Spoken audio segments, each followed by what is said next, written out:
जब सत्ता परिवर्तन होता है तो आपकी जो फ्रेटर्निटी रही होगी, डॉक्टर्स की फ्रेटर्निटी रही होगी या मेडिकल फ्रेटर्निटी रही होगी, आपके ही भाई बंधु, क्या इन्होंने इसको नैतिकता के आधार पे या उसकी परंपराओं के आधार पे क्या आपके इस विचार को चुनौती नहीं दी?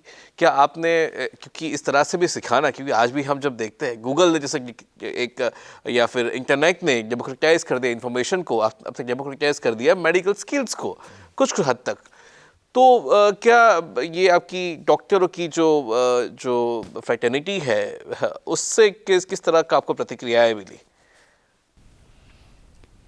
प्रतिक्रिया अपेक्षित तो ये थी कि बहुत विरोध होगा, और अपेक्षित है। यूएस में जब ऑब्स्टेट्रिशियन प्रसूति तज्ञ का प्रोफेशन उभरा तो उन्होंने पहला काम क्या किया कि जो दाइयाँ थी यूएस में उनको उन्होंने इलीगल करने वाला कानून बनाया, और कानूनन उनका डिलीवरी करना इलीगल करवा दिया ताकि हमारा रास्ता साफ हो। तो ऐसा कुछ होने का डर था। इस पे हमने 2-3 इलाज सोचे, ये न हो, इसलिए होना स्वाभाविक था। एक ये कि विज्ञान, आफ्टर ऑल डॉक्टर्स भी विज्ञान में ट्रेंड होते हैं, विज्ञान की भाषा समझते हैं, और विज्ञान और उसका तर्क और एविडेंस वो उनको काफ़ी हद तक कन्विंस करता है। तो जो भी चीज़ हमने गढ़चिरौली में की वो सिर्फ नुक्सा न रह जाए या एक हमारे सिर्फ दावा हमारा हम क्लेम कर रहे हैं, दैट्स नॉट इनफ। कोई भी दूसरा डॉक्टर कहेगा तो आप क्लेम कर रहे हैं, शो मी द एविडेंस। तो इसलिए हमने बहुत मेटिकुलसली उसका एविडेंस जनरेट किया। जो विज्ञान के क्षेत्र में, पब्लिक हेल्थ में कंट्रोल्ड फील्ड ट्रायल, ये सबसे अंतिम परीक्षा मानी जाती है कि कोई नई चीज़ कामयाब होती है कि नहीं होती है। तो इन सब के हमने कंट्रोल्ड फील्ड ट्रायल्स किए, इसलिए सब हमारे कंट्रोल फील्ड ट्रायल्स लैंसेट ने पब्लिश किए। तो एक तो विज्ञान का इसको पावरफुल हमने जो भी किया उसको कसौटी पे कसा। ऐसा नहीं कि हर बार हम सक्सेसफुल है, कुछ बार हमारे गलत निकले तो उनको बंद किया। सो एक तो विज्ञान का आधार, डॉक्टर इसको मानते हैं। दूसरा ये कि जो भारत की चाइल्ड हेल्थ पीडियाट्रिक्स की जो लीडरशिप थी वो एनलाइटेंड थी, और उनको बड़ा श्रेय देना चाहिए कि उन्होंने बिल्कुल इसका ऐसा होल्ला नहीं किया कि आप कैसे, क्या हमारा रोल जो है पीडियाट्रिशियन का वो गांव के औरतों को सिखा रहे हैं, ये तो द्रोह हो गया वगैरह वगैरह, ऐसा कुछ नहीं किया। वो भी मन में चिंतित थे कि भारत में इतने बच्चे मर रहे हैं, कैसे बचाएं, और अगर ये गढ़चिरौली में इसका सोल्यूशन मिला है तो उनको हमने इन्वाइट किया, जो टॉप मोस्ट पीडियाट्रिशियन है उनको इन्वाइट किया। उनको ये कहा कि आप ये जांचिए कि हमारा प्रयोग जो है सही गलत है। इन औरतों को ट्रेन किया है, क्या इनके हाथ में हम न्यूबॉर्न दें न दें। तो डॉक्टर मेहरबान सिंह जो उस समय all India institute of medical sciences Delhi के पीडियाट्रिक्स के चेयरमैन थे, और उनकी न्यूबॉर्न के सबसे बड़े पितामह जैसे वो भारत के थे, तो वो इस कमेटी के चेयरमैन थे, वो आए थे। 3 दिन इन्होंने, हमने वो जो औरतों को ट्रेन किया था कि न्यूबॉर्न को कैसे जांचें, कैसे उनकी केयर करें, उनको जांच के डॉक्टर मेहरबान सिंह ने आखिर में पब्लिक सर्टिफिकेट दिया कि ये गढ़चिरौली की औरतें सर्च के, हम उनको आरोग्य दूत कहते हैं, जो ट्रेंड कम्युनिटी हेल्थ वर्कर है, ये प्रशिक्षित आरोग्य दूत सर्च के, वो नवजात शिशु के बारे में मेरे एम्स के MBBS डॉक्टर से ज़्यादा जानती हैं, और इनके हाथ में देहात के नवजात शिशु सुरक्षित हैं, आप जरूर इनको सौंपिए। तो ये जो पीडियाट्रिक्स की लीडरशिप है भारत की, वो अपने आप में एनलाइटेंड रही है, और वो ये पब्लिक हेल्थ का लार्जर नेशनल चैलेंज को हम हॉस्पिटल में बैठ के नहीं सॉल्व कर सकते हैं, ये उनको एहसास था। तो उन्होंने तो खुले दिल से इसको सपोर्ट किया, और उसका पूरा क्रेडिट उनको जाना चाहिए national neonatology forum of India, neonatologist का national organisation, Indian academy of paediatrics, इनके चेयरमैन, इन सबको हमने गढ़चिरौली में बुलाया। वो देख के उन्होंने एंडोर्स किया कि अरे वाह, ये तो बड़ा अच्छा सॉल्यूशन है। तो दूसरा तरीका, एक हमने विज्ञान का इस्तेमाल किया, और दूसरा ये कि मेडिकल लीडरशिप को हमने इसमें इन्वॉल्व किया, और वो कन्विंस हुए। तो नेचुरली मेडिकल कम्युनिटी जो थी तीसरा एक जो कारण है उसके लिए हमको कुछ नहीं करना पड़ा, वो ये कि ये देहात के पेशेंट या आदिवासी बच्चे पेशेंट ये वैसे भी शहरों के डॉक्टर के प्रैक्टिस का कोई हिस्सा नहीं थे, तो इसमें कोई वैसे उनका सीधे लॉस नहीं हो। अगर सीधे कमर्शियल ढंग से भी कोई डॉक्टर सोचने वाला होगा भी तो वो यही सोचेगा ये तो जंगल का है, वो रिमोट देहात का है, मेरा क्या जा रहा है, इनको अगर ये औरतें ट्रीट भी कर दें तो सीधे वैसे उनके वेस्टेड इंटरेस्ट पे कोई उसमें अटैक भी नहीं हुआ। तो मेरी समझ है कि पहले दो कारण तो बहुत अच्छे हैं, सकारात्मक है, तीसरा कारण अनायास हो गया, लेकिन मेडिकल कम्युनिटी ने भारत की जो है इसको वेलकम किया, इसको सपोर्ट किया और बल्कि इसको एनलार्ज भी किया। तो इसका बड़ा श्रेय भारत के डॉक्टर्स और मेडिकल कम्युनिटी को देना चाहिए। जी, दूसरा ये एक मेडिकल कम्युनिटी की बात होगी, दूसरा आपको पॉलिटिकल सपोर्ट राज्य की तरफ से, सरकार की तरफ से सपोर्ट, केंद्र हो राज्य हो, बहुत सारी सरकारें आई गई, तो कैसा रहा सपोर्ट, किस नज़र से ऊपर से ब्यूरोक्रेसी ने इसको देखा, पॉलिटिशियंस ने इसको देखा, तो उसके बारे में थोड़ा अगर बताएं। इसके अनुभव थोड़े विविध हैं और खट्टे और अच्छे दोनों भी बताऊंगा। जब ये चाइल्ड मॉर्टेलिटी का हुआ तो उस समय इसको विरोध भी हुआ, इसका पहले ये झूठ है, ये स्टडी गलत है, ये भी दिखाने का हुआ, लेकिन अल्टीमेटली चीफ मिनिस्टर ने, हेल्थ मिनिस्टर ने इसको माना, उन्होंने स्वीकार किया। उन्होंने बल्कि महाराष्ट्र की एक कमेटी बनाई मेरी अध्यक्षता में कि पूरे महाराष्ट्र के चाइल्ड मॉर्टेलिटी कैसी हालत है उसका आप हमको, और वो कमेटी का रिपोर्ट भी उन्होंने एक्सेप्ट किया। तो शुरू की रिएक्शन इनकार करने की थी, डिनायल, फिर अपोजिशन की थी, ये सब झूठ बोल रहे हैं, और फिर बाद में लेकिन स्वीकार भी उन्होंने किया। तो उस मायने में मैंने ये देखा कि बहुत नेचुरली पॉलिटिशियन जरा ज़्यादा ओपन थे एक्सेप्ट करने में। अच्छा। क्योंकि गिना नहीं, रिकॉर्ड नहीं रखा, इसकी कोई डायरेक्ट रिस्पॉन्सिबिलिटी थोड़ी ना उन पे आती है, वो तो अफसरों पे आती है। तो अफसरों को ये स्वीकार करने में ज़्यादा दिक्कत गई क्योंकि उसके लिए वो जिम्मेवार होते थे। पॉलिटिशियन ने इसको स्वीकार करने में ओपननेस ज़्यादा दिखाई। तो ये महाराष्ट्र का अनुभव रहा और बाद में महाराष्ट्र गवर्नमेंट ने स्वीकार किया। केंद्र सरकार में थोड़ा दूसरा अनुभव हुआ, और केंद्र सरकार शायद खुद ही इस प्रश्न से उलझी हुई थी कि बाल मृत्यु कैसे कम करें। उस समय भारत में करीबन 25 लाख चाइल्ड डेथ्स हर साल होते थे। अच्छा, कैसे कम करें? ट्रेजेडी भी थी और नेशनल इंटरनेशनल शेम भी था कि इतने डेथ्स होते हैं। तो जब प्लानिंग कमीशन के सामने उनको खबर पता चली तो उन्होंने एक टीम भेजी देखने के लिए सचमुच हुआ है कि ऐसी कोई गप है। तो टीम ने आके देखा, उन्होंने जाके उस समय मनमोहन सिंह प्राइम मिनिस्टर थे, उनको रिपोर्ट किया, प्लानिंग कमीशन में कुछ हमारे प्रेजेंटेशन हुए, सभी लोगों को जंचा कि दिस इज़ द सॉल्यूशन। तो भारत सरकार ने और उनके स्वास्थ्य विभाग ने और प्लानिंग कमीशन ने इसको एकदम स्वागत किया और इसको 11th 5 ईयर प्लान में, 12th 5 ईयर प्लान में, दोनों में इसको इंक्लूड किया। और भारत में आशा जो कल्पना है वो, जैसे मैंने कहा कि ये तो बहुत पुराने ढंग से रही है, लेकिन भारत में कई जगह कम्युनिटी हेल्थ वर्कर के प्रयोग हुए।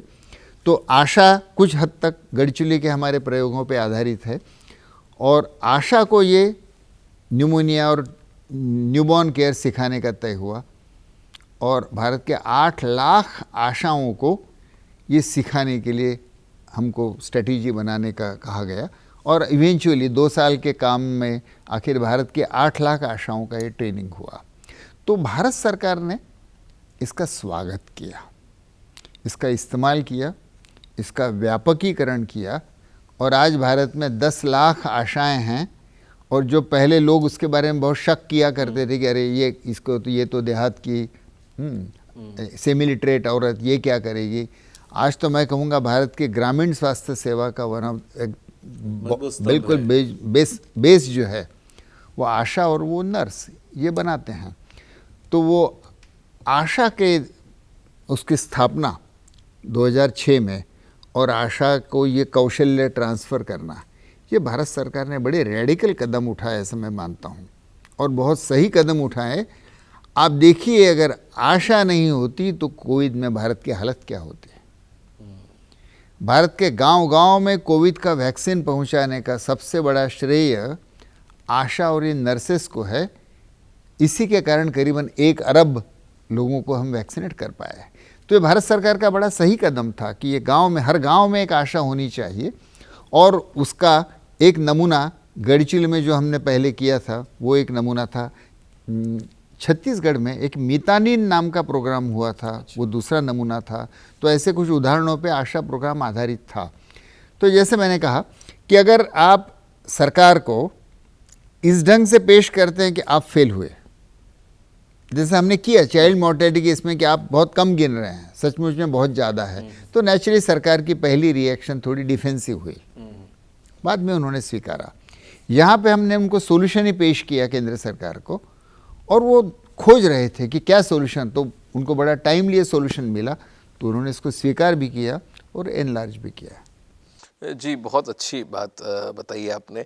तो आज गढ़चिरौली कहाँ पर है? जैसे आपने 30-40 साल 50 साल पहले देखा है, अभी भी जब जाते, अब आप अभी वहीं पर रहते हैं अभी आज भी गढ़चिरौली, या फिर आपने? बिल्कुल, गढ़चिरौली के जंगल में हमने अपना गांव बसाया है। अच्छा। उस गांव को हमने नाम दिया है शोधग्राम।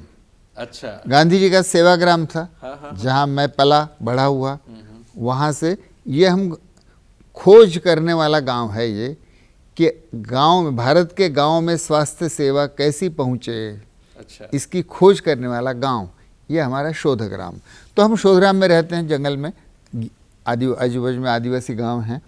वहाँ पे हमारा एक आदिवासियों के लिए अस्पताल है। वहाँ पे हमारा आदिवासी वर्कर्स से लेके इंटरनेशनल पब्लिक हेल्थ के स्टूडेंट भी वहाँ सीखने आते हैं। भारत के आशा प्रोग्राम के 500 ट्रेनर देश भर के वहाँ ट्रेन हुए। तो वो ट्रेनिंग सेंटर है। अच्छा। हमारे करीब 100 कार्यकर्ता हैं, उन सब के साथ वहाँ जंगल में हम रहते हैं और वहाँ से खोज करते हैं कि समस्याएं क्या उभर रही हैं और उन पे क्या समाधान हो सकता है। तो ये एक तो चाइल्ड मोर्टालिटी तो एक इंडिकेटर हमने देखा, नापा भी जा सकता है, जिसने बताया नील्स बोहर की अगर याद करें। और क्या बदलाव देखे कि ये बदलने से और क्या क्या बदला, चाइल्ड मोर्टालिटी रेट बदलने से और क्या चीज़ें बदली? ये इसलिए बताना मुश्किल है कि समाज में इतने सारे चेंजेस होते रहते हैं, वो सब पैरेलली चलते हैं। किसका असर किस पे हुआ तो नहीं, वो तो है, लेकिन फिर भी आपको लगा कि ये चीज़ इस तरह इसके कारण हो सकती है, इसका एक कारण, प्रमुख कारण ये हो सकता है, ये तो मैं मानता हूँ, चलिए, लेकिन फिर भी आपको लगता है कि एक चीज़ बदलने से क्या क्या और कुछ चीज़ें बदल सकती है, क्या संभावनाएं हैं, मैं ये थोड़ा जानना चाहता हूँ। मैं गढ़चिरौली जो पिछले 40 सालों में देखता हूँ तो समाज बड़े तेजी से बदल रहा है। मेरे बचपन में महाराष्ट्र के देहातों में, भूदान पदयात्रा में मैं बहुत घूमा हूँ। ये 1960 के देहात और 2020 के देहात बहुत फ़र्क है। मेजर फ़र्क क्या हुए हैं? रास्ते बने हैं, इलेक्ट्रिसिटी पहुँची है, एजुकेशन ऑलमोस्ट 90-100% बच्चे या स्कूल में कम से कम एनरोल तो होते हैं, बाद में पूरा करें ना करें। तो औरतें एजुकेटेड, अब ऐसी पीढ़ी की औरतें माँ बनने लगी है कि जो स्कूलों में गई हैं। 40 साल पहले पढ़ी लिखी यानी लिटरेट आदिवासी औरत गांव में मिलती नहीं थी। आज हर माँ जो है, जो इस पीढ़ी में अभी प्रेग्नेंट हो रही है, हर माँ कम से कम 7वीं-8वीं पढ़ी लिखी है। It's a major change. Motorcycles गांव-गांव पहुंची है। स्लैब्स के घर देहातों में बनने लगे हैं, ये गिने चुने होंगे।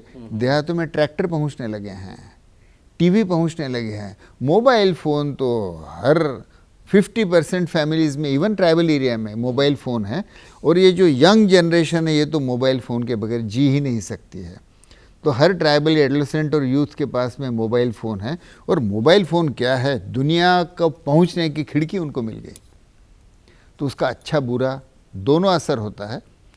जानकारी, इन्फॉर्मेशन, नॉलेज के लिए पोर्टल मिल गया, लेकिन साथ में उस मोबाइल फ़ोन के कारण जगह जगह के बॉयफ्रेंड्स के साथ में बेचारी आदिवासी लड़कियां ट्रैप होती हैं और इलोप होती हैं। तो इतने चेंजेस हुए हैं। ये जो चाइल्ड मोर्टेलिटी कम हुई, इससे लोगों को एक एश्योरेंस ये हुआ कि बच्चे मरेंगे नहीं। दूसरा, उसका एक असर होता है ये कोई गिना हुआ नहीं मेरे पास में दावा जो मैं कर रहा हूँ, वो ये कि अगर बच्चे मरते हैं नहीं है, बचते हैं, तो हमको बहुत ज़्यादा बच्चे पैदा करने की ज़रूरत नहीं है। तो ये जो परिवार नियोजन की स्वीकृति और जन्म दर, बर्थ रेट कम होना, इसमें बच्चों के जिंदा रहने का एश्योरेंस, ये पालकों के लिए बहुत आवश्यक है। लड़की का मूल्य समाज में बढ़ रहा है। एक समय ऐसा था कि लड़की बीमार हो, न्यूमोनिया हो लड़के और लड़की को, तो लड़की को शायद देंगे, इलाज न भी देंगे, लड़के को तो देंगे ही देंगे। गर्ल चाइल्ड निगलेक्ट था। अब ऐसा नहीं होता है। अब तो दुर्भाग्य से ये हुआ कि लड़कियों की संख्या कम हुई है समाज में, तो लड़कों को शादी के लिए लड़कियां नहीं मिल रही है। तो हरियाणा, पंजाब और यूपी और राजस्थान से आके ये हमारे गढ़चिली की लड़कियों को शादी करके ले जाते हैं, इज्जत के साथ में, बहू के नाते ले जाते हैं। वहाँ देख के आते हैं लोग, अरे भरा पूरा घर है, घर में ट्रैक्टर है, खेती है, पानी बह रहा है।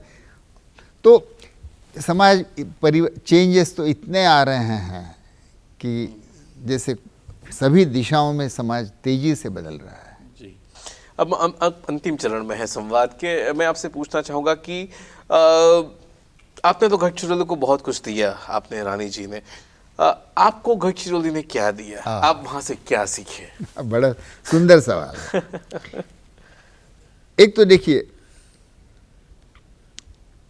एक सिर्फ किस्सा कि कुछ सालों पहले भारत सरकार ने एक चाइल्ड प्रोटेक्शन कमीशन बनाया और उसमें 5 कमिश्नर अपॉइंट किए गए। एक कमिश्नर थे भारत का चाइल्ड हेल्थ प्रोटेक्शन कमिश्नर। ये सेंट्रल गवर्नमेंट में सेक्रेटरी के समकक्ष हुद्दा था, पद था। तो उन्होंने मेरा नाम सोचा, लेकिन उसकी कंडीशन ये थी कि गढ़चिरौली छोड़ के दिल्ली आके सेटल होना पड़ेगा। अब मैं क्या करूं? तो मैंने सोचा, तो इमेजिन भी नहीं कर सकता हूं मैं कि मैं गढ़चिरौली के बिना, who am I, who is Abhay Bang? Abhay Bang without Gadchiroli is zero. तो हमारे जीवन का मिशन को प्रत्यक्ष में लाने का कुरुक्षेत्र हमको गढ़चिरौली में मिला। तो गढ़चिरौली तो हमारे लिए कुरुक्षेत्र है, जहाँ पे गीता अर्जुन ने सुनी। दूसरा ये कि जो भी पब्लिक हेल्थ और मेडिसिन हम कॉलेजेस में सीखे थे, उसको रियल रूप में गढ़चिरौली में, इसलिए मैं ऐसे मानता हूँ कि एक तो मैं जॉन्स हॉपकिंस यूनिवर्सिटी में पब्लिक हेल्थ सीखा, लेकिन सही पब्लिक हेल्थ तो मैं गढ़चिरौली यूनिवर्सिटी में सीखा। So Gadchiroli has been a university of life for us. It provided us the mission, it provided us the knowledge.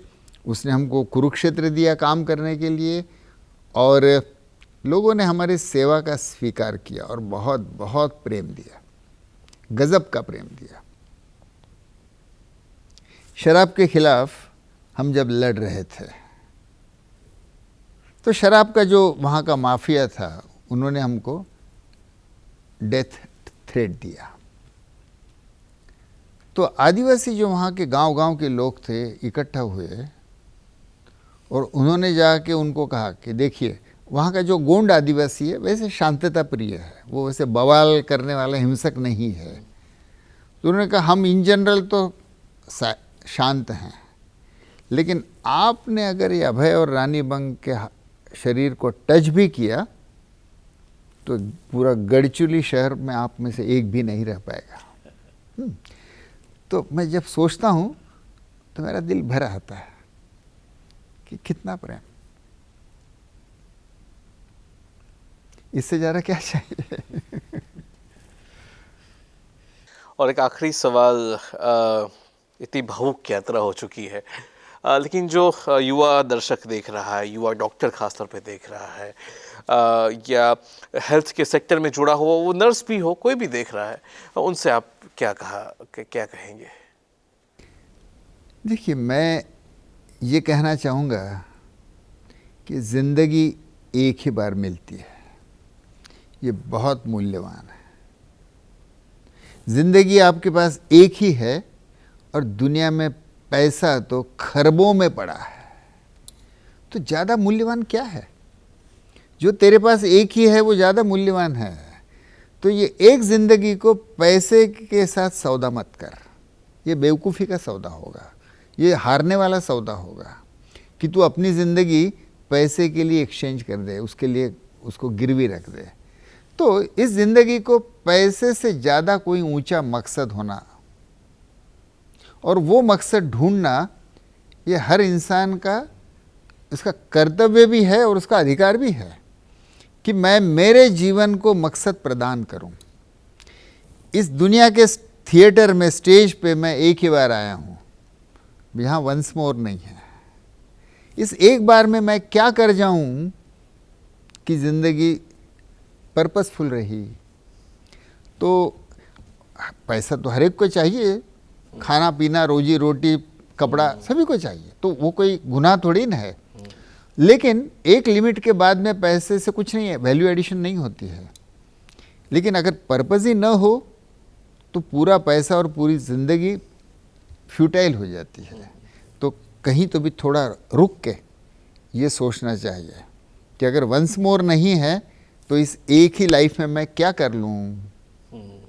ये अपने जीवन का पर्पस ढूंढना, और उसके लिए किसी को संभव हो तो पूरा जीवन, किसी को संभव हो तो आधा, किसी को संभव हो तो हफ्ते में एक दिन, लेकिन इसको देना, इससे ज़्यादा मेरे अपनी छोटी समझ में तो इससे ज़्यादा बड़ा कोई समाधान नहीं है। जी, मन कर रहा है कि सिटी बजाओ और बोलो doctor Abhay Bang once more. तो दर्शकों, ये थे हमारे खास मेहमान जिसके साथ हमने संवाद किया। और हम ये समझते हैं कि हर एक का अपना एक गढ़चिरौली होता है, हर एक के अपना कुरुक्षेत्र होता है, जिस तरह से डॉक्टर अभय बंग ने बताया। तो मैं मानता हूँ कि ये संवाद सुनने के बाद शायद आप अपने गढ़चिरौली के पास जा सके, अपने आप को खोज सके और अपने आप को आईने में देख के बोल सके वंस मोर। तो ऐसे ही बढ़िया शख्सियत के साथ हमें मिलते रहेंगे। हमें दीजिए इजाज़त। नमस्कार।